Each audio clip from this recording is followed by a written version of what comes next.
Hi everybody, hope you're doing well. Welcome back to a brand new video. In today's video, I'm going to be doing Theo's 1 week update and postpartum. Um, he is here, he's asleep behind me just here. If he wakes up, obviously I'll show him to you again and hold him, but I really didn't want to disturb him as he's sleeping at the minute, but he is just here behind me in his little crib. So I wanted to talk through, firstly I'll talk through Theo's first week and how he's been. Firstly, like all newborns, he is sleeping a lot, which is great. Um, Except for at night, typically newborns. I am exclusively breastfeeding him, so the midwife said that's absolutely normal, that he's going to want to be on me at night. That's apparently when most of the milk production happens, at night. So he's very, very clever and he knows that already, so he constantly wants to be on me and not put down. It has improved a little bit. We've actually swaddling him now, which really helps to be able to put him down and to stay asleep. So he really likes to be swaddled, which is great. So we'll carry on doing that with him. But yeah, so the first week's been really, really lovely. He's just settled in so well with Amelia and into our little family of 4 now.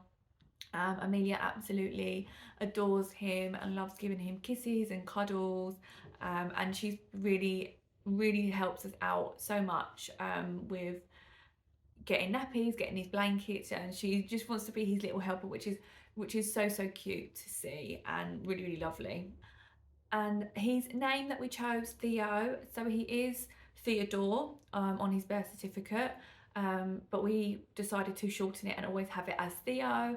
Obviously, Theodore, you can have quite a few different nicknames, but we really like Theo. And Robin is his middle name, actually chosen by his big sister Amelia. When we told her we was having a boy and she was having a brother, she just came out with Robin one day and kept saying Robin.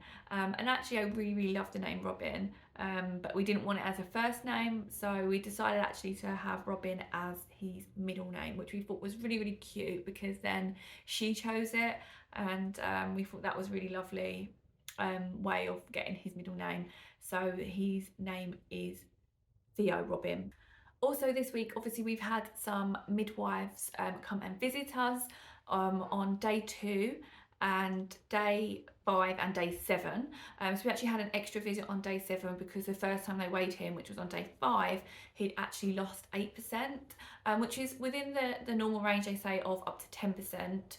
But they wanted to come back a couple of days later just to double check that he's putting the weight on, and he is. So he's went from losing 8% to losing 5%. So he went down to, so he was £6.10 when he was born. He went down to £6.2 and then up to £6.5. So hopefully now he'll just carry on putting the weight on and on and on. So we've got obviously another midwife appointment on day 10. So they'll be coming back to reweigh him and just double check that he is putting that weight on. But I think since they've come back a second time and it's gone on, I'm not so worried or concerned. I think he's feeding lots and lots now. So yeah, so hopefully now he'll just carry on putting that weight on. So there's been a lot of after pains.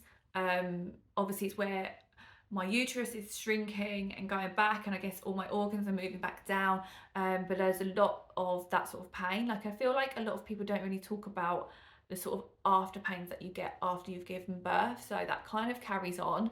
And I was told by the midwives as well that with your second child they can be more painful, and obviously if you go on to have more children they can again be more painful.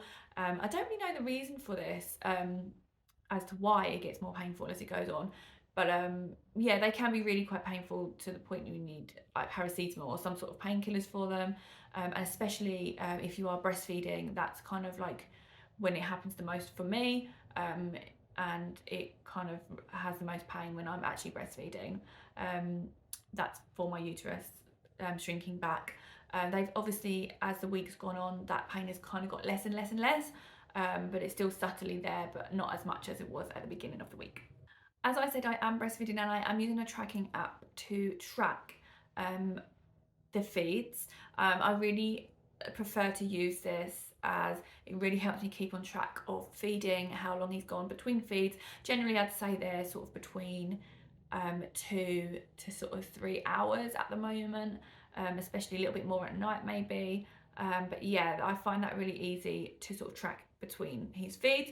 The tracking app that I use is called Baby Tracking, and it's really easy to use. Not only can you track feeds, you can track diapers, sleep, all that as well. So at the moment I'm just tracking feeds, but it has a lot more on there as well. If you wanted to check that out, it's a really, really good one that I'd recommend.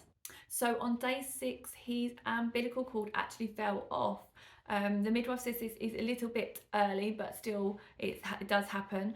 She said if I had a very skinny umbilical cord, which I did apparently, then that could be the reason why it's come off quite early. So it sort of just dried up and fell off on day 6. So we haven't bathed him yet. We're going to just let it dry out a little bit more and then maybe bath him next week. So hopefully, fingers crossed, I can report to you that he likes a bath. We'll be doing that next week. But yeah, so that's sort of healed really well, and that's come off on day 6. So obviously we've got a little boy, and one of the biggest differences that we found at the moment is changing his nappy, and his the pee situation. Now, if any of you have any tips, he's already peed himself in the face twice. If any of you have any tips on how you change boys' nappies, obviously we had a girl, we've got a little girl, and that's a very different situation with girls. So if you've got a little boy, maybe you've got some tips, please leave it in the comments below on how you change these little boys' nappies. So a little bit about me and how I am after birth and delivery. I feel like I'm healing really, really well. I did have to have a couple of stitches, but they are absolutely fine and actually not been bothering me too much at all. So that's healing really, really well as well. Yeah, I just feel so lucky and blessed and totally besotted by him. Like, I feel like I'm in this absolute cloud 9 bubble, baby bubble, and we're all just so happy and over the moon. I was making some little noises. So yeah, I feel incredibly lucky that I'm healing really well and recovering really well, and everything's going smoothly. We took our first little stroll just around the block, so he got to go on his pram the first little time, which was really, really nice. Just to get out as well and get some fresh air. I've definitely had a very, very chilled week this week. We've had some family come over, but being our second child, we've not been bombarded with people. I guess I know we've got a lot going on with Amelia as well. So we've had some family and a couple of close friends, and that's it. So it's going to be nice, I think, to spread people out over a few weeks and get visitors that way. But it's been a really lovely first week. Sam's been off, obviously. He's got 2 weeks off with us at the moment, so he's got 1 more week off. So that's been really, really lovely to have him here with us for a lot of the time. So it's just been a really lovely first week, if I'm honest. I feel really, really lucky, and we're really, really happy. Thank you so much for watching my 1 week update and postpartum video. I'm going to be doing a series of these, so 2 week, 3 week, 1 month, and then maybe do monthly. So I would love you to stick around and subscribe if you'd like to follow my journey and hear a little bit more about how Theo's development is getting on. So yeah, thank you so much for watching, and I will see you in my next video. Thank you, bye.